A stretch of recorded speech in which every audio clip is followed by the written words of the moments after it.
warung legend, tempat nongkrongnya orang-orang kreatif ya. Dan di malam ini saya akan membahas tentang bencana longsor yang beberapa hari yang lalu terjadi di Kabupaten Sumedang, di Kecamatan Cimanggung.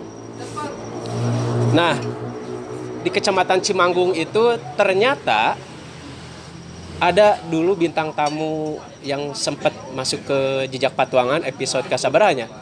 Lupa lagi lah ya, yang parkir di Bandung Makuta. Saudara Rudi, dan kita akan bahas tentang bencana longsor ini tuh. Pengen tahu ceritanya dari Rudi seperti apa, dan nanti akan dianalisa sama analis kehutanan, pemerhati lah ya, pemerhati kehutanan, lulusan ITB, lulusan S2 ITB, saudara Yusuf Andrian ya? Iya. Yusuf Andrian. Saya panggilnya Ucup atau Andri? Andri deh. Andri ya. Saudara Andri, lulusan dari ITB. Kita langsung aja ya, teman-teman Jejak Patuangan. Saya penasaran, pengen tahu si kejadian itu seperti apa sih di Kecamatan Cimanggung, di Cipareag ya, daerah Cipareag. Bojongkonang. Ruth, bisa diceritain nggak kemarin itu kondisinya seperti apa sih kejadian longsor? Awal-awal mah apa itu bijil air awal-awalnya mah. Di tanah itu tuh air keluar dari dalam tanah. Dari dalam tanah teh. Dari atas. Dari atas, ya. Di atas pertama mah air dulu. Kalau udah air baru tanah. Jadi bijil air. Ya. Air terus apanya di atasnya apa nggak ada solokan gitu.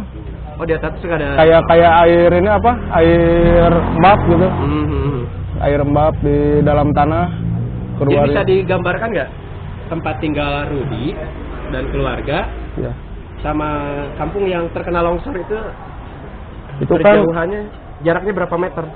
Paling 100 meteran lah kurang lebih. Ya kan ini kan desa apa? 100 meter. Bojongkonang, ini Bakan Limus, ini tempat Rudi Cipareag nih. Yang terjadi itu di Bojongkonangnya di sini. Ya. Jadi Rudi terhalang oleh satu kampung. Terhalang oleh satu kampung. Ya. Posisinya Rudi lebih atas atau sama, satu jajar. Sejajar. Ya. Yang tengah juga sejajar. Sejajar sama. Kalau di tempat Rudi ada yang Enggak ada. Cuman ada keluarga, terus teman banyak yang hilang. Oh, teman banyak yang hilang. Ya. Teman di sekampung Rudi. Iya. Tapi udah ketemu baru dua lagi. Dua lagi belum ketemu. Belum dua lagi. Jadi memang karena kampungnya bertetanggaan. Itu awalnya kan yang lihat, yang pertama gempa mah paling juga 8 orang. Perkiraan gitu ya. Yang keduanya tuh yang banyaknya itu. Yang 2 kali gempa ini. 2 kali. Yang banyak yang nonton itu. 2 kali longsor. 2 longsor ya. Jadi longsor pertama mah nggak terlalu banyak korbannya gitu. Dicari. Ya. Ada proses pencarian, pertolongan. Nah, pada saat semua pada nonton, muncul lagi. Longsor yang kedua. Ya. Memakan korban lagi. Wah, banyak itu, Pak. Jadi yang kedua justru yang banyak. Itu juga baru ketemunya 24 sekarang. Yang hilang berapa? Kalau lihat data mah belum ketemu lagi, sekarang 16. Ya nggak tahu, yang kan banyak perantauan di sana mah kan. Banyak yang rantau. Yang ngerantau. Orang-orang Medan itu kan, perumahan Medan kan. Kampung Bojongkonang, Kecamatan Cimanggung itu sempat didatangin sama Menteri Sosial ya? Ya, datang. Menteri Sosial, Menteri Ibu Risma. Itu kemarin ngebantu langsung ya? Iya, langsung Terasa dia. kebantu ya? Tegas ya itu. Dan tegas ya? Ya. Jadi jelas ya? Jelas. Bantuan dari Ibu Risma. Nah, tentang kejadian di Kecamatan Cimanggung ini, jadi ada bencana longsor ini, mungkin Kang Andri ya, Yusuf Andrian sebagai analis pemerhati kehutanan, itu gimana Cup? Lupa. Nah, jadi, sebelumnya mau nanya dulu nih Ruth, kalau di tanah yang longsornya, banyak vegetasi nggak, pohon. Vegetasi teh naon teh ngartieun meureun? Pohon Nggak tanaman. ada. Nggak ada. Paling tangkal singkong kayak gitu lah. Nah, Jadi nggak ada pohon besar. nggak ada pohon besar ya. Nah, sebenarnya itu ngaruh pisan, Kang. Itu teman-teman Jak Patuangan si mungkin vegetasi bisa itu tuh ngaruh pisan. Jadi si tanah itu nanti bisa diikat sama akar. Si vegetasi itu sangat berpengaruh nih buat untuk mitigasi tanah longsor. Jadi yang pertama itu dari hujan. Jadi ada penelitian juga yang air hujan itu antara hujan yang gede tapi bentar sama hujan yang lama tapi sedang-sedang aja. Nah, itu lebih bahaya hujan yang lama. Karena hujan yang lama ini ngebuat tanahnya jenuh, airnya jenuh. Nah, jadi kan si air mah mengalir ke bawah, Kang, nyari aliran ke bawah. Nah, kalau udah jenuh, dia nyari kemana? Jadi nggak ada yang nahan ya? Nggak ada yang nahan. Akhirnya ke bawah dan ikut tanahnya juga. Nah, kalau ada vegetasi di situ, dia bisa nahan. Seenggaknya dia bisa nahan, Kang. Vegetasi itu apa tadi? Vegetasi itu tumbuhan. Tumbuhan tuh vegetasi. Nah, Jadi di tempatnya Rudi itu tidak ada pohon besar ya? Nggak ada. Padahal bentuknya Paling bukit satu itu. dua lah. Ada satu dua mah. Satu dua bukan hutan tapi bentuknya ya? Bukan. Banyaknya di kebun-kebun, melak jagung, melak sampe, Melak jagung, sampe, terus kacang. jadi taman-taman palawija gitu ya, kecil-kecil ya? Iya, yang taman-tamanan biasa. Nah, teman-teman Jejak Patuangan, ternyata memang kondisi di sana itu daerah perkebunan yang tanamannya relatif kecil-kecil ya. Kecil-kecil. Yus ya.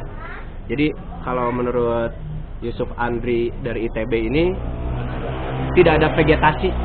nggak kuat sih akarnya Vegetasinya nggak kuat ya. gitu ya. Jadi vegetasinya nggak kuat. Nah, itu udah berlangsung dari kapan? Kalau di sana tidak ada pohon-pohon besar. Dari saya kecil lah, kalau nggak salah mah ya dulu mah masih ingat itu dulu bikin perumahan itu SBG itu. Udah pohon-pohon udah pada ditebang gitu. Jadi si tanah-tanah itu tuh ini disairin lagi ke sisi terus ya supaya ini kan lahan rada besar gitu. Jadi kalau misalnya Rudi menggambarkan di daerah sana memang udah dari dulu tidak ada pohon besar. Iya. Dulu pernah kejadian longsor nggak di situ? Belum. Dulu mah enak, gunung semua dulu. Nah itu gimana Pak Andri? Pas sekarang banyak rumah lah, aduh. Kelerengan Nah itu tadi keluhannya tuh di sana sudah mulai banyak rumah. Nah itu ya emang nggak bisa dipungkiri ya Kang ya. Jadi kebutuhan manusia akan tempat tinggal. Nah tapi permasalahannya kebutuhan manusia ini akan merugikan orang lain atau enggak? Nah gitu. Nah ini harus dipilah-pilah nih. Kelerengannya kalau emang tanah yang rawan longsor itu kelerengannya biasanya yang curam itu lebih dari 40%. Lebih dari 40%. Saya lupa sebenarnya persen atau derajat ya, cuma segitu ya. Nah, kalau yang saya baca-baca dari berita, nah yang di Cimanggung ini emang curam. Dia tanahnya curam, nggak ada vegetasi, di atasnya pemukiman, deras. Jadi memang rawan longsor. Rawan longsor. Sama dari data-data yang saya baca-baca, si tanahnya itu malah tanah bekas tambang batu ya? Iya, bekas urugan lagi kan. Urugan di sayur-sayurin lagi. Jadi si tanahnya belum sempurna lah, masih tercampur antara yang lembek, yang keras masih tercampur. Ada nggak kira-kira solusinya alternatif nih dari Andri kan lulusan ITB ya? Nah paling kalau buat sejauh ini ya Kang ya mulai inilah, ini udah kejadian ya mau gimana lagi. Nah sekarang tinggal ke depannya kita coba rawat lah yang benar, mulai nanam pohon kecil-kecilan, mulai dari rumput dulu boleh, nanti ke pohon-pohon kayu keras, mungkin nanti bisa pohon buah juga. Nah, kan itu manfaat gitu semuanya. Jadi teman-teman jejak petualangan ya, semua juga ada aturannya. Jadi ya ini terasanya sekarang ketika kita mengikuti aturan, aturan itu dibuat untuk supaya selain tertib juga keselamatan ya. Keselamatan terutama itu ya. Secara alam terjadinya longsor ini akibat dari kurangnya vegetasi. Jadi kekuatan pohon yang menahan pergerakan tanah. Jadi itu ya teman-teman jejak petualangan, ini ilmu baru dari pemerhati kehutanan Yusuf Andrian. Kalau S2-nya ITB lulus jurusan apa? Biomanajemen. Nyambung nih. Biomanajemen dengan kehidupan masyarakat di daerah situ ya. Melakukan aktivitas perkebunan. Nyambung lah.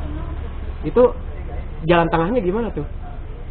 Jalan tengahnya paling bikin sistem ada yang namanya agroforestry. Ya, cuman saya masih belum tahu ya cocok atau enggak di sana. Cuman ada sistem jadi tanaman-tanaman hutan. Bisa terangin ke teman-teman jejak petualangan? Tanaman-tanaman hutan nih, pohon-pohon kayu keras. Nah, setiap selingannya itu nanti bisa ditanam sama tanaman-tanaman semusim. Ya, singkong, terus tomat.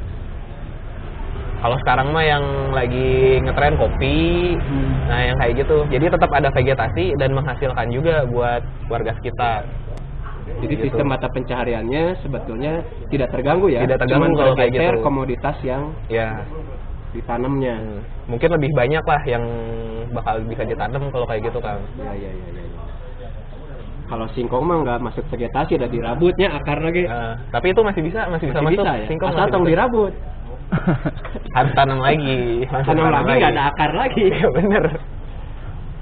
Rudi, saya ada usulan. Itu kan di rumah saya juga kan banyak perumahan ya. Ya kalau bisa mah itu kan jangan bikin rumah lagi lah kalau bisa mah. Jangan ditambahin lagi. Tambahin rumah jadi pengennya pohon gitu. Pohon-pohonan. Dulu juga kan warga nggak setuju, nggak tahu di mana benarnya ya. Warga saya juga nggak setuju itu di atas saya kan perumahan Gunung Gelis bikin banyak itu. Perumahan Gunung Gelis. Ada perumahan baru lagi? Ada itu di atas rumah saya itu pas Cipada gitu. Waduh, bahaya. Iya, saya juga kalau ada hujan nggak bisa tidur. Nah ini perlu jadi perhatian nih. Ternyata di atas kampung Cipada gitu bikin perumahan lagi. Perumahan baru ya. Yang kan itu kan itu ditanami. Iya, perumahan Aram Asri itu wah parah pisan itu. Nggak ada beton pinggir-pinggirnya. Terus perumahan Rudi itu yang di atasnya perumahan Gunung Gelis. Ini yang kena longsor di sini SBG. Bahaya di situ. Semakin kompleks permasalahan ternyata. Jadi memang kalau masyarakat itu tidak bisa disalahkan ya, karena mereka juga melakukan transaksi dengan benar gitu ya. Ini masalah izin, ternyata juga tadi izin dari pemerintahan setempat Kabupaten Sumedang merasa tidak memberikan izin. Ya, pelajaran yang bisa kita ambil adalah ketika kita membutuhkan sesuatu, kita harus memang mau nggak mau zaman sekarang harus mempelajari dulu. Jadi jangan karena ada peluang terus biasanya nukit itu murah gitu ya, langsung dibayar. Harus gitu. Dilihat dulu kan potensi bencananya di daerah itu. Oke Ucup Yusuf Andri tadi dari Rudi sudah. Sekarang dari Yusuf harapannya ke depannya nih biar tidak lagi terjadi bencana longsor seperti ini. Sebenarnya kalau dari saya pribadi mah berharapnya masyarakat makin sadar lah pentingnya tumbuhan. Ilmu bisa pohon. Ini ya, bisa browsing sekarang ya. Bisa, gampang bisa googling. Banyak lah open source semuanya juga, mulai dari tumbuhan apa yang cocok di lereng sampai agroforestry nih. Pohon apa nanti cocoknya sama tumbuhan semusim apa. Nah, itu tuh udah ada semuanya. Tinggal mau nyari aja sama praktekin, cukup gitu aja. Oke, terima kasih Yusuf Andrian, pemerhati kehutanan dari ITB, dan Terima kasih juga buat Rudi. Ini salah satu warga yang terdampak karena memang katanya saudaranya Rudi juga masih ada yang belum ketemu ya Iya. sekarang. Saudara Ustad ini Ustad ya. sering Ustad lah sebutnya itu, sering ngaji adan dia. Kalau nggak ada dia tiap subuh juga tisen. Oh, jadi Tisen ya sekarang ya. Ya mudah-mudahan bisa ketemu ya. Amin, amin. Yang terbaik lah ya Ya, amin. buat yang masih hilang ataupun buat keluarga yang ditinggalkan gitu ya. Tetap semangat ya buat Rudi. Tetap waspada juga Rud. Tetap waspada karena memang sekarang cuaca ekstrim ya, hujan, tadi juga hujan gede. Ya kalau udah kondisi kayak gini sih teman-teman Jejak Patuangan memang dibutuhkan kesadaran saling tolong menolong ya, gotong royong di antara sesama. Dan mudah-mudahan bencana longsor ini tidak akan ada longsor-longsor yang lain ya. Ini yang terakhir. Dan dari obrolan kita dapat manfaat banyak nih. Tadi masukan dari Kang Yusuf Andrian. Terima kasih Rud atas kehadirannya. Mudah-mudahan Rudi sekeluarga selalu dalam lindungan Allah ya. Selalu diberi keselamatan. Terima kasih juga Ucup, tetap sehat. Buat teman-teman Jejak Patuangan, itulah obrolan saya dengan Rudi, warga Kecamatan Cimanggung, Kelurahan Sukadana, dan Yusuf Andrian, seorang pemerhati kehutanan lingkungan dari ITB. Demikian aja obrolan kita di malam hari ini di Warung Legend. Mudah-mudahan banyak manfaatnya. Ambil yang baiknya, edit yang buruknya. Ikuti terus jejak saya, Jejak Patuangan. Nun Rut. Siap. Terima kasih.